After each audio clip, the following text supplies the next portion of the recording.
And welcome to Breakthrough Walls. I'm Ken Walls. I'm your host. Listen, I'm telling you, I say this all the time. I'm so excited to have this guest on. But listen, if you guys don't know who Armon Anderson is, you're in for a real treat, for real. This guy is incredible. I'm going to go ahead and bring Armon on. Armon, welcome to the show, my brother. Oh, thank you so much for having me, and good morning. Good morning, man. It's early out there in California, isn't it? Not too early, but earlier than usual. Yeah, that's awesome, dude. So I put in the post, the first time that I hung out with you, we were sitting in a conference room talking business, and you got a call. And I just happened to see like your phone when it came in. I'm like, was that so-and-so? A very, very famous person. You sent him to voicemail. I'm like, dude, you just sent him to voicemail. You're like, yeah, I'll call him back. I'm like, oh my God, who does that, man? I mean, this is a legit, seriously famous dude that Armand's like, I don't have time for your call right now. I'm with Ken Walls. Presents. I love it, dude. I freaking love it. And so for everybody watching, go ahead and share this out because I'm telling you, this is going to be a real treat. Armon dude, you've done a great job at branding yourself as Mr. Self-Love. In fact, I hashtagged this post for the show, Mr. Self-Love. So, you've done a great job with that. And, I know you're all about that, but this show, it's about helping other people have a breakthrough in life and reach for the next level in life. And I know you are, you've been through it, man. You've been through it, and you've gotten to some super high levels in life. So, but let's talk about you. Let's talk about where it all began for you. Where were you born and raised? Yeah, absolutely. Well, first of all, I got to tell you, thank you for setting this up and doing what you do. I think it's incredible, setting this platform for people who are watching right now and on the replay. It's people like you who set the stage and make a difference. So thank you so much. I was born in Los Angeles, out in the suburbs in Thousand Oaks. Oh, wow. Is that Thousand Oaks isn't that a pretty wealthy area? Or I don't know. It's a pretty wealthy area. It's very family oriented. But what's cool about it is it's in the middle of Santa Barbara and Los Angeles. So either way you go, you can't complain. Right. So you were born in were you born into a wealthy family? No, not at all. My mom was a stay-at-home mom, and my father actually ran hospitals in Los Angeles. So I'd say middle class at best. We always had what we needed, but nothing more. Yeah. So is that where you went to school, like elementary and middle and high school and all that? It's where I went to school. Yeah, absolutely. Down here. Okay. And then what about college? Did you go to college? I went to college, dropped out twice. The second time I dropped out was 3 classes short of my graduation. And I will go back and finish. It's a big goal of mine to actually go the distance and get my PhD one day. But I remember sitting in a classroom and people just couldn't think for themselves. And I got to a point where I wanted to think for myself and I wanted to think outside the box and really chase my vision and purpose in life. So I left. Wow. So how far along did you get then? I have about 3, maybe 4 classes to my graduation date. Oh, wow, dude. Wow. So you just said enough of this nonsense. Yeah, it's, when you know your purpose and you know why you want to do what you do, it makes it a little easier. Although, being half Persian, which most people don't ever really know about me, because my last name kind of fools them. It's American. Anderson. Yeah. throws them off. In the Persian culture, to drop out of school is like the worst thing you could do. But I was determined with a mission to show that I actually had some type of plan. Okay. And so let's back up a little bit, and because I think that, and you and I have had some really, really in-depth conversations about things like this, but I think that most people become what they become as an adult because of some person or event that occurred during childhood, right? So when I say that to you, what do you feel is the biggest influence or push, good or bad, that happened as a child that pushed you into what you became as an adult and what you're becoming? Oh, I couldn't agree more. I don't think you realize how much your youth affects you, for better or worse. Yeah. Until you get into your late teens, early adulthood. And my father actually had left our family when I was 12. And before he left, I had a great upbringing. So when he left, it really didn't affect me as it might have would otherwise. But when he left out of nowhere when I was 12, and I didn't see him for about 5 years, and had an off and on relationship to this day with him, it really put me in a position to become a man at 12. Wow. What's that mean? It really meant figuring a way to support my mom and sister at 12. We can't get a job at Thousand Oaks until you're 16. So that was a problem to solve. That's a problem. And it also meant making different decisions that a normal 12-year-old with a mom and dad typically would have made. Yeah. So what did you do? I mean, what did you do? The night after he left, I remember trying to process what had happened, and I went online and I typed in how to make money from home. Now, keep in mind, Ken, when I was 12, this is 16 years ago, our computers were on dial-up and they were as big as your house in Ohio, which is really big. Yeah. And when I typed in how to make money from home, I met a 27-year-old who was in the direct selling industry, and he picked me up in his white BMW, I'll never forget, takes me to an event. And when I walked into this event, my mom was freaking out, not knowing where I went. I was 12. And I walked into this event, and the guy on stage, the first thing he said, I'll never forget this, he said, "We're only born with two fears, the fear of loud noise and the fear of falling, and everything else you pick up from society, which is a lie that you've told yourself and you believe." Wow. What did that do to you?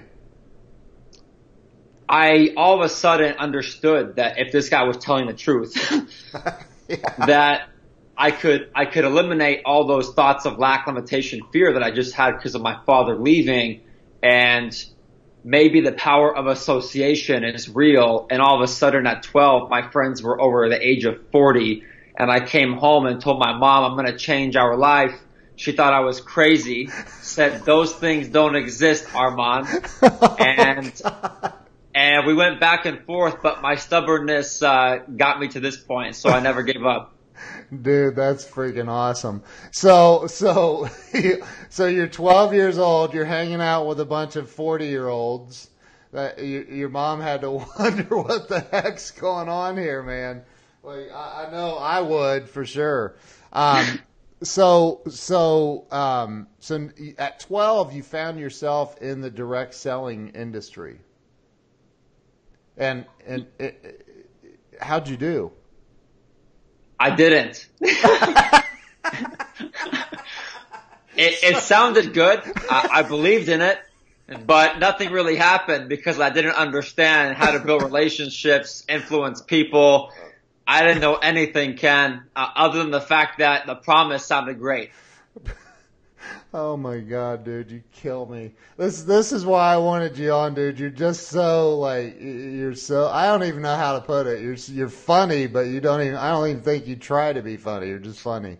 So okay, but at some point, because I know you, I know that at some point you did well in the direct selling industry, and I believe that it was still in your teenage years, right? Isn't that where you started finding your swing a little bit? Yeah, I started to really understand relationships in totality, not just in direct selling, network marketing. I read a book called The Influencer, and this book talked about people that you and I typically have never heard of that have influenced countries, millions of people by one act. And I started to understand that if you take the time to build relationships and find out where people are and what they desire in their life that they're not currently receiving, and they believe that you can help them or assist them to bridge that gap, Yeah. that they will follow you because of that, not so much of what you're really selling. Right. And at 18, that was really the beginning of understanding, how to build relationships and be someone that they can look up to help them get to where they want to be in their life. Wow. So, I don't know. I mean, the few people on here that probably know about you or know a little bit about you, probably even those people don't really know like some of the things like I know you've done some big things, and dude, you're what, like 28, 29? Like 28. That's insane, dude. That's crazy. So you're like a 28-year-old trapped in an 80-year-old, or an 80-year-old trapped in a 28-year-old's body. So because you're like this old soul, man. You're so smart, and I know that came through. You weren't just born smarter than everybody. Well, maybe a little bit, but the pain of life has pushed you into what you've become, I believe. And so with the, by 18, you're starting to figure it out, starting to kind of figure out the whole relationship building thing. You quickly realized at some point before probably 20 or 21 ish that you weren't going to finish college at that point, right? So what happened then when you decided to leave college? What happened? Where'd you go? What'd you do? I started a movement within a network marketing company called the HOPE movement, and the acronym stood for Helping Other People Evolve. And you came up with that? Yeah. Wow. And it was with a lot of young people, and I had this fascination due to the fact that I was young, to help young people focus and stay on track, and have community and know that there's something different out there, right? Doesn't mean they need to do it, need to follow me. This is the best way possible. But when you can give someone a platform to know that there's at least a better way to life, to freedom, to health, to, spirituality, to, community, I look at my life that way, that, I've got gold in my hands. And when you have gold in your hand, you wouldn't need to go beg somebody to want to take some gold, right? People really should look at that and say, wow, there's a better way. But I just look at my whole life being a messenger that, hopefully relates to a lot of people. And they look at my life as not that I'm perfect, I figured it out, but I just finally started to understand what's important in life, which is, now that self-love. Yeah, right.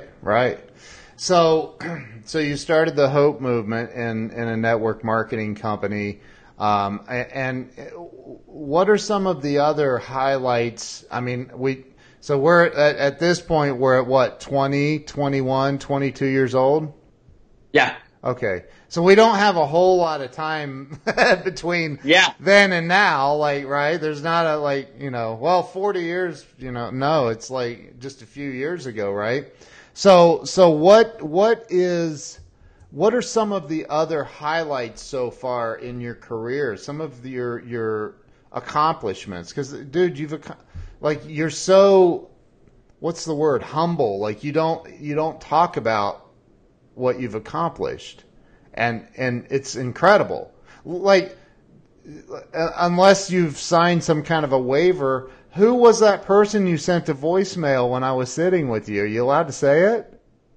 Yeah, absolutely. It was actually the gentleman that gave me, really the opportunity to expand, the movement. Yeah.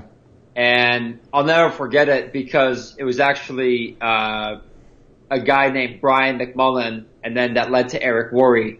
And it was awesome because it got the message out of hope to people all around the world in the network marketing space. And the message in that video that I ended up doing with Eric, was about putting people first and money second.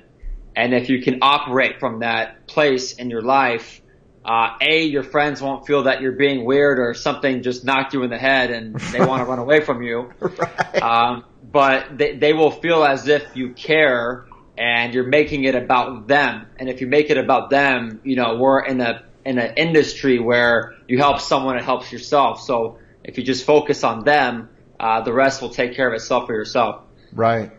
So when you, and so I just think that's incredible because you're friends with Eric and some other very powerful big names again, you look at somebody like Eric Worre, he gets it and he's really done well in training the network marketing industry.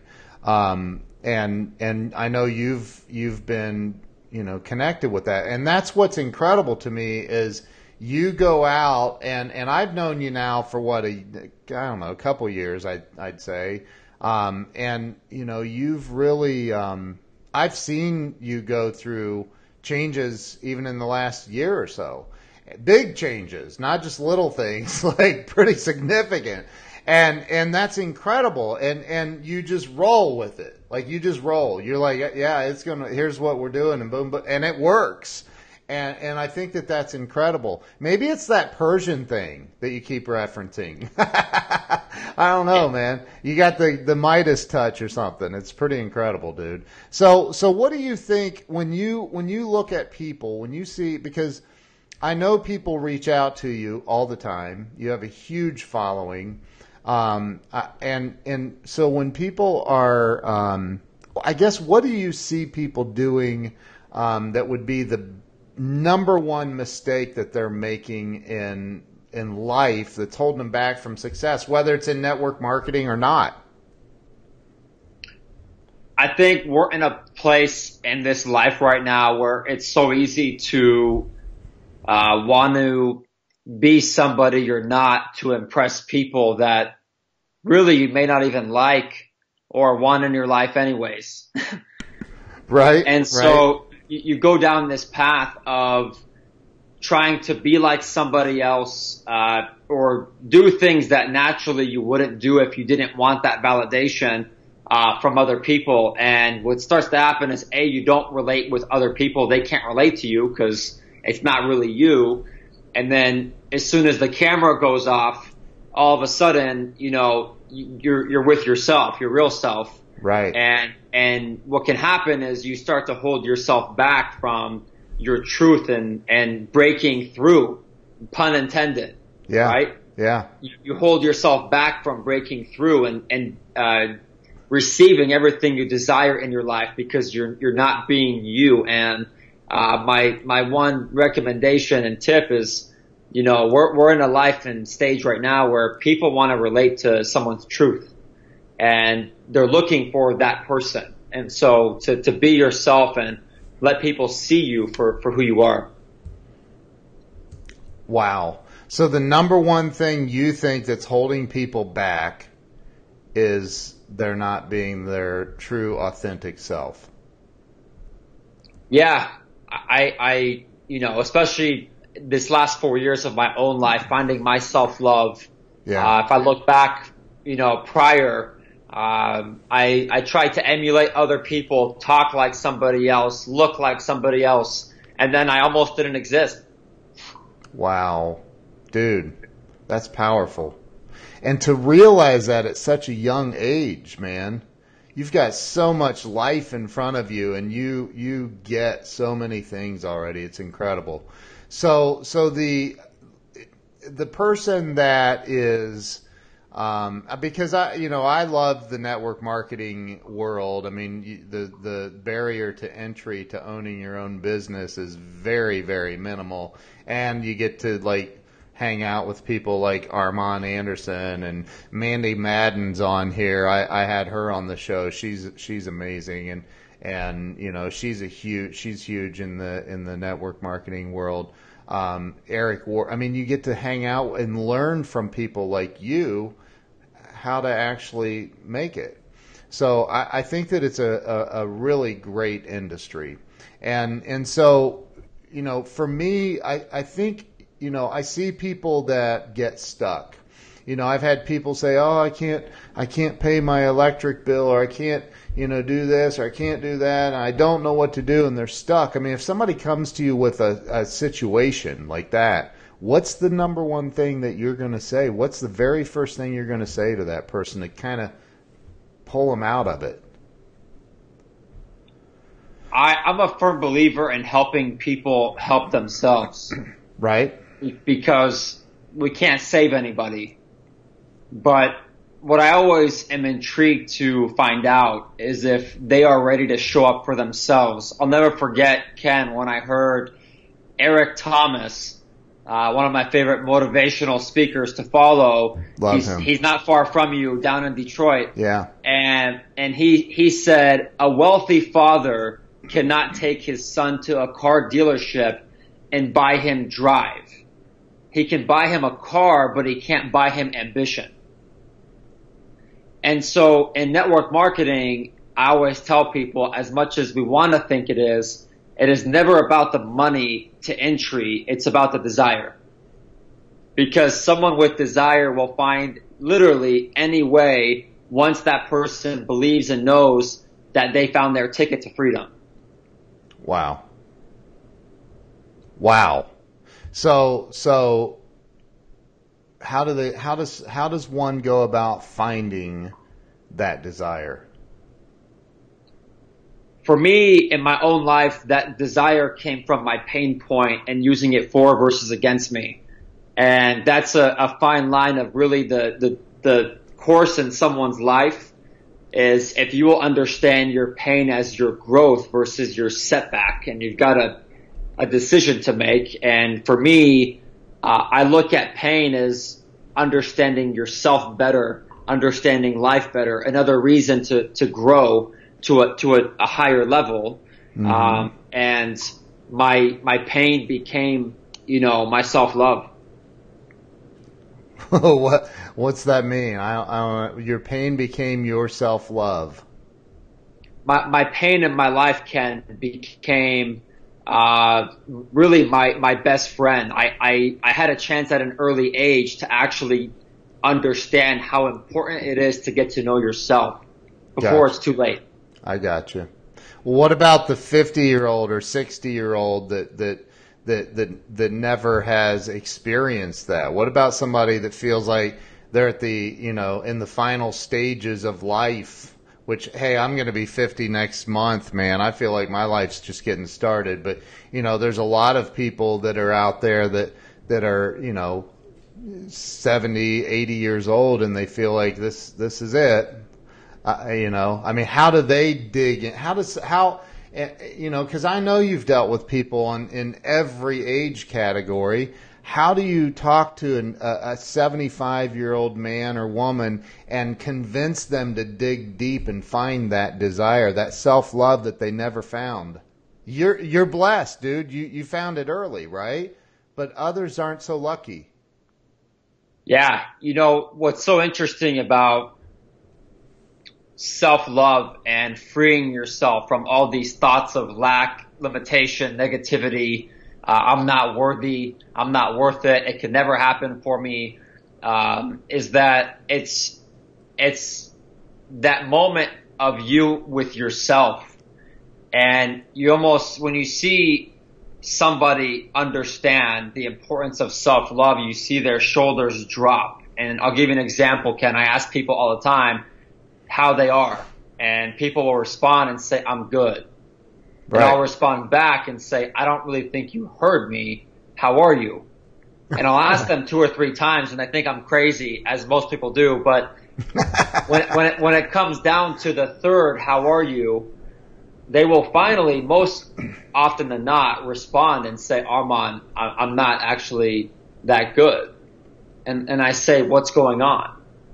And they will tell me what is really happening in their life, and then they'll pause and say, oh my God, I've never even told someone this, or I've never even told my spouse this, which a few years ago really had me understand how some people in life don't have someone that sees them or is present with them to hear them. And so they've kept everything within themselves, and eventually, you know, they broke. Wow. And you get them to open up and pour that stuff out. It's just like when I sat with you in Las Vegas, nothing else is important to me when I'm with somebody. Right. And it doesn't matter. It's not just out of a level of respect, but it's when, you know, we're in an age now where this is, you know, everywhere. Yeah. And it's so easy to, you know, to have a house, meaning a beautiful house. Yeah. But lose sight of your home, meaning your wife and your children. Yeah. Yeah. Right? You can have the house, but lose sight of the home. Yeah. And I try every day in my own life, to, you know, not only live in a house, but have my home as well. And you do a fantastic job from what I can see. You know, your beautiful significant other, Linda. Let's go ahead and give Linda a shout out. She'll be happy for that one, Ken. She's amazing. She's awesome. You guys are, I say it all the time, you guys are like the cutest couple on the internet. Always, like you did, I remember you did a live stream. You and Linda were in an airport or something. And you did this really long live stream, and like you were missing your flight or something as a result. You're like, I don't care. I got to get this out. I got to tell everybody with this cognition I had or whatever it was. And like you just kept going on. She's like, but we need to go. We got to go catch it. You're like, it'll be there. We'll be all right. It was just it was awesome, dude. So, and that's the way you are, man. You don't get stressed out. Like I mean, I haven't seen, and I've seen you in some volatile situations, and you just like, you know, it's, I don't know, man. It's like, you're just chill. Like, okay, it's cool. It'll be all right. Right? Yeah. I think when you go through life, like we all do, you take every moment, and if you can decide betterness versus bitterness, I'm not saying it's going to be easy, not responding to someone that may have self-hate and talk bad about you, or forgive someone who's done wrong to you. I'm not saying things like that are ever going to be easy necessarily, but choosing betterness is for yourself, and that's probably the message I want to get across right now is forgiving is for you. Choosing betterness to move forward in your life is for you. And so it comes down to, you know, making that decision for yourself and your health and your peace of mind. Wow, dude. See, that's what I'm trying. See, I'm trying to dig it out of you, man, because I know that if you just start free flowing, bro, like this stream will light up. People will not, because you just get it, man. And that's what I'm talking about. Jill, thank you, Jill. Jill just put it up. on the screen, betterness versus bitterness. That is powerful. And what's the payoff? What's the payoff? Like, there's a lot of really pissed off people walking around on this planet. Aren't there? Come on, let's just get real. Let's get it out. Right? There are a lot of angry people walking around that are hanging on to the stuff that happened in the past. Yeah. It's amazing, and this is why something like this, Ken, that you've created is so great, because typically you walk outside your house, you don't see many people smiling or, wanting to build friendships. It's just people with their head down, angry, haven't really released the pain that has happened in their life. Yeah. And so for me, letting go is so crucial, because you hang on. I give this analogy. It's kind of a funky analogy, but every time you hold on to pain as you continue in your life, imagine a rug that's in your living room before you enter your kitchen. And imagine every time you keep the pain inside of you every morning, you put a tennis ball under the rug. Well, the first day it's not going to make a difference of you getting to the kitchen and walking over that rug, but over 365 days, you now have 365 tennis balls under that rug, and you're not getting to your kitchen unless you're falling down. Right. And so I look at life like that, as every time something that's painful happens in my life, instead of putting another tennis ball underneath that rug, I decide to throw that tennis ball out the window and feel those feelings, not be afraid to feel that pain. Because the only way you're going to move forward is if you decide to finally feel, and then you'll be able to move forward and be happy. Wow. Does money follow happiness? I have 3 elements that I teach, and I actually learned it from my mentor 2 years ago. And he says, peace of mind comes from a healthy mind, a healthy body, and healthy finances. So I believe that is a huge part of it. I know people say the cliches, money is the number one reason people get divorced, right? So whatever you want to take from that statistic, but money does bring peace of mind. There's no doubt about it. It's part of that component. Sure. And the more money you have, the more peace of mind. I look at money as the result of, especially with what I do in my life, of helping other people. And if that's my focus, I won't ever have to worry about money.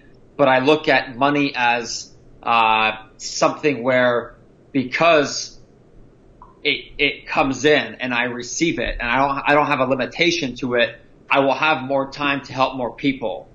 Right. So I'm a minimalist. I literally wear like 2 t-shirts, same pair of jeans.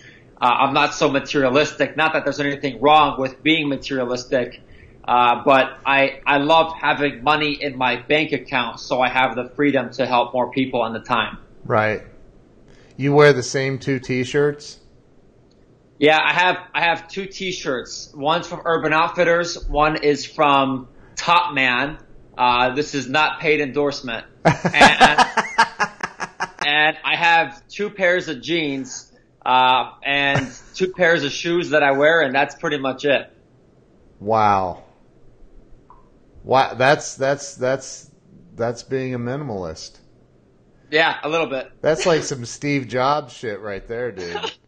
That's crazy. So, wow. My wife always says I have more shoes than she does. Hey, man, to each their own. Whatever you love. I don't know, man. I don't think I do, but wow. Okay. So, to the person that is again stuck, they don't know which direction to go. They get 30 messages a day from MLM people, right? They've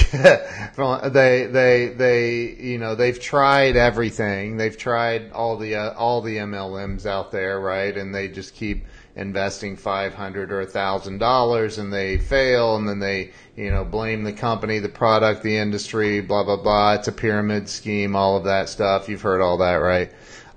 So what do you say to them, man? I mean, because I know you, man. You're like Mr. Conversion too. You're Mr. Self-Love, but you're Mr. Conversion. That might be the best thing I've heard outside of when people started to call me Mrs. Elf Love.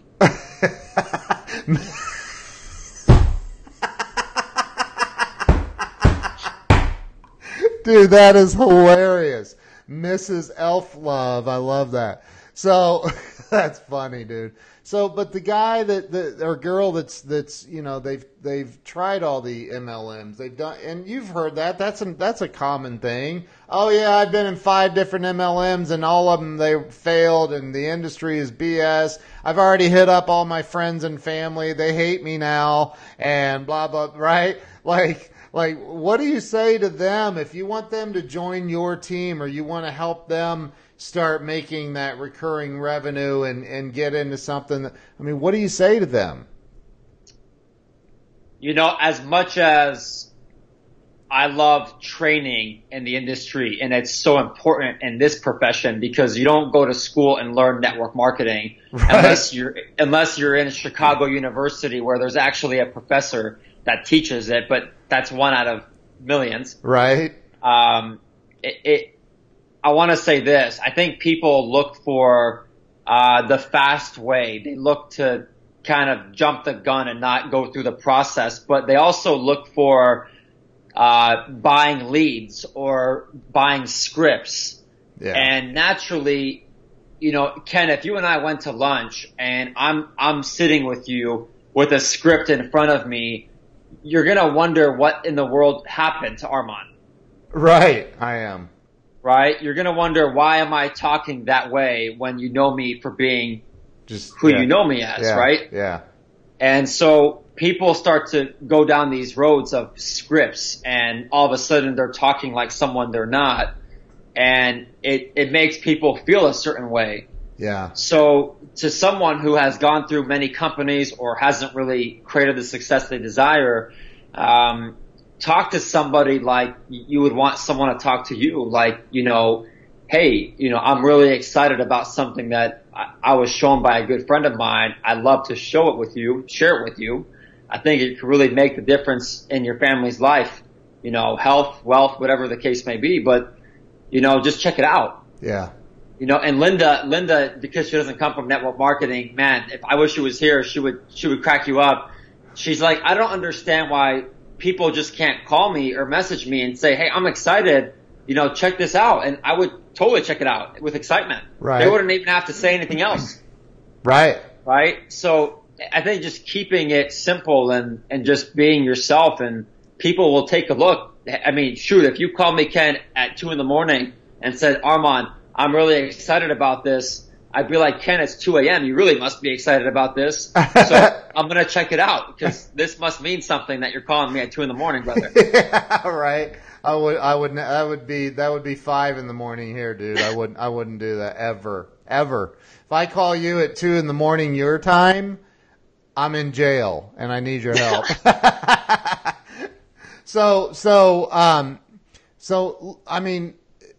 Again, there are so many people, and I know so many people in not just people that think MLM is a joke and whatever. I don't. I've experienced tremendous success in network marketing.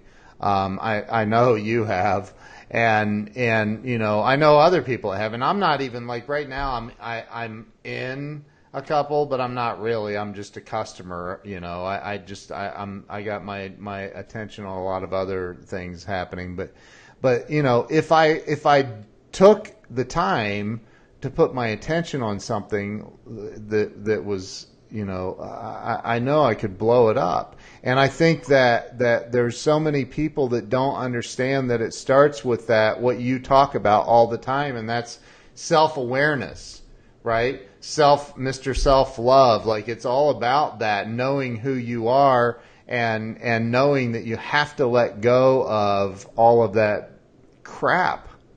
Your dad leaving it at 12 in your case, 2 in my case, and all of that shit. Like you gotta learn how to let go of that and set them free, because, right? If you're holding on to it, they're stealing your power. Yeah, and again, whether it's network marketing or not, Ken, you will always attract who you are. Right. And so if you're attracting these toxic people in your life, instead of looking at these toxic people and saying, why do I keep hanging out with them? It's time to look within and ask yourself, what do you need to work on internally to set boundaries around yourself, to not keep going back to people, places, and things that don't serve you. And, not that I didn't think I was going to come back into network marketing 2 years ago, due to starting the whole self-love journey and coaching. Yeah. But I came back, more importantly, being in a great place within myself. And I knew, because of where I was within myself, we could really create this global community, and teach people not just how to create financial freedom and health through that channel, but teach self-love within our community, because that's really where it all starts, no matter what you do in life, who you are, what race, ethnicity, language you speak. Dude, I totally agree, and I don't think that it could be a freaking guy selling siding and windows. It could be a guy, selling carpet cleaning. Like, you're going to experience more success and more happiness in life if you're not an a-hole. And I mean, it's just that simple. And if you are coming across that way to people, it's time to take a look, right? So, and I've been there, man. I've been there where it's like, okay, I know I'm being a jerk, right? And I need to go take a look at that. What's causing that? Like, really dissect it. Do you agree with that? You dig deep? Yeah, it even sounds so bizarre saying this, but it's the truth. The hardest person to ever face and accept is yourself. It's why people try to go as far as possible from ever knowing their self. Right. And this sounds very funny and almost like a joke, but especially people my age, some double my age, know more about what's happening on TV or in the Kardashians, right? They keep up more with the Kardashians than they do with their self to get to know their self. And that is a problem when you're seeking out, getting to know other people without knowing who you are, what makes you happy, taking care of yourself, and reflecting, like you said, if you're an angry person, that's not serving you or anybody else. And to have a check within yourself and say, what do I need to work on to free myself, because it's not doing anything positive in my life. Right. Amen, dude. Amen. So what's going on with you now? What's coming up for the Armon Anderson enterprise? Yeah, I think now we've got Mrs. Self-Love, Mr. Self-Love, Mr. Conversion. Yeah. So I'm loving it. But so we're in the final stages of my first book being complete. So that will go out to be released. And I know you just came out with yours, which is right behind you. And I'll never forget Other Side. Yeah, I know, but I have them. I have them strategically placed everywhere, dude. Yeah, I remember talking with you, and this is a great testimonial of when you called me and you said, I made a decision. And I think you wrote this book in 30 days? I wrote it in about 10 days.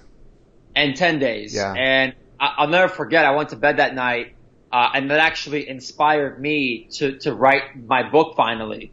And I don't think I've ever gotten the chance to tell you that. And so this is a great time to tell you. The what But now? I was reading Luana's message here, but go ahead. What did you say again? yeah, when you called me that one day and you talked about your book, Yeah, and I'll never forget when you said, all these years, I've had all these things that I believe could help a lot of people, but I put it off. yeah, And it's like we all do sometimes with a lot of things, thinking that it's going to be too hard, take too much time, yep, right? When in reality, you did what you desired all that time in 10 days. And yeah. I went to bed that night. I remember having a conversation with Linda, and I was fascinated that you did that in a short amount of time, but not so much that time is what I'm really trying to say and get across, but the fact that you made a decision and didn't look back. Right.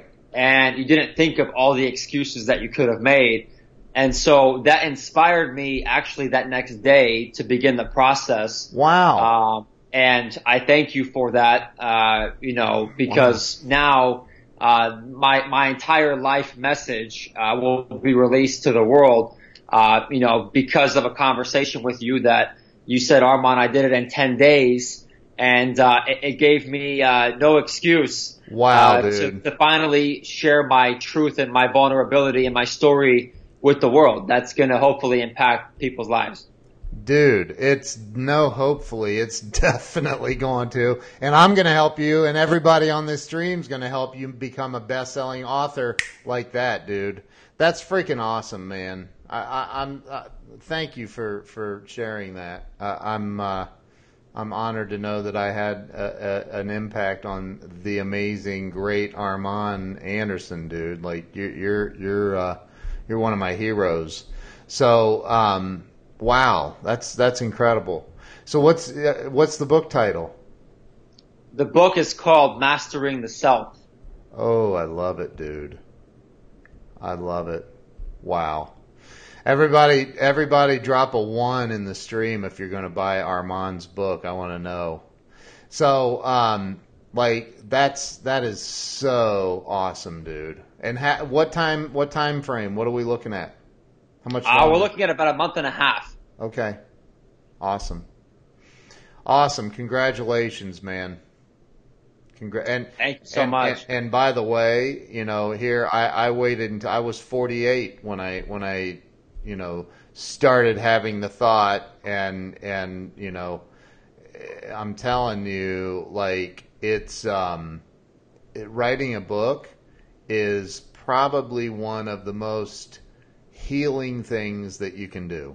Like, it releases so much goodness into the world. It's crazy. But anyway, so your book's coming out. What else? What else is going on in your world, man? Anything else that you want to talk about? Yeah, I have a lot of exciting things. I'm going to actually start doing physical live events on self-love. Love that, dude. And that was something that I had been thinking about for a long time, because I built amazing relationships with all these people on social media. But to see them in person and to have that moment in person, I think would just have a different experience, and really have breakthroughs, just like we're talking about today. Yeah. And that you've set the stage for all these people. So, we're in the works right now of setting a few locations, a few cities, and then, start promoting it and be able to be in person with these people and see their self-love breakthroughs in person. Dude, that's awesome, man. That's awesome. I'm sure you're going to have some awesome speakers show up too. Be really cool if you had Eric there too, man. Because anyway, but dude, just coming and hearing you speak on it would be incredible. So that's coming out soon. Is that coming out after the book, or is that going to start happening? Wants to follow you, and again, this goes out to my TV network as well. So, there's going to be a lot of people that that will see this later as well that aren't on Facebook right now. Something just happened. I think we're still live. I just got an error message though. How can people follow you? Where do they follow you on social media? So everything is Mr. Self-Love, so MR, and then self-love, and then MrSelfLove.com. MrSelfLove.com. That's awesome. Bro, is there anything else that you would like to share with my audience today? The stream stopped. Okay, it's back. It's back. I don't know what happened there, man. We lost the stream for a second. No worries. Do you want to ask that question again in case? Yeah. So is there anything else that you would like to share with the audience to again, to help people have a breakthrough? Yeah, I would say look no further, look within, because self-love is the cure to self-hate. It's the beginning of your self-healing. And it's the start of you being happy within yourself, because it does nobody good if on the outside world, to the outside world, you seem to be happy, but every night you go to bed, you wake up, you are not happy, don't know your purpose, aren't passionate about life. We've got one life to live, and it's a fraction of a second. So come home to the self so you can enjoy your fraction of a second in this beautiful life that we've been given. Wow. Dude, you're freaking amazing. I genuinely appreciate you, coming on the show and talking. There's so much more to you as well. I don't feel like we got everything out of you, but I've seen it on your live streams. I've seen it in your posts. Everybody, make sure you're following Armon on Facebook. I think you're probably at the friends limit, but follow your Mr. Self-Love page, right? That's out there. And dude, thank you so much for being on the show. It's been a real honor. Seriously, you rock. Thank you for doing what you've done and for creating this, Ken. I appreciate you. Likewise, bro. Don't hang up. I'm going to end the stream, though. Everybody who's been on and shared this, and all the hearts and the love and even some crying laugh faces. So thank you to everybody who shared this out. Really genuinely appreciate you all. And Armon, thank you again, my friend. I appreciate you. And we will see you guys tomorrow. Thank you so much. And we are out of here. So have a great day.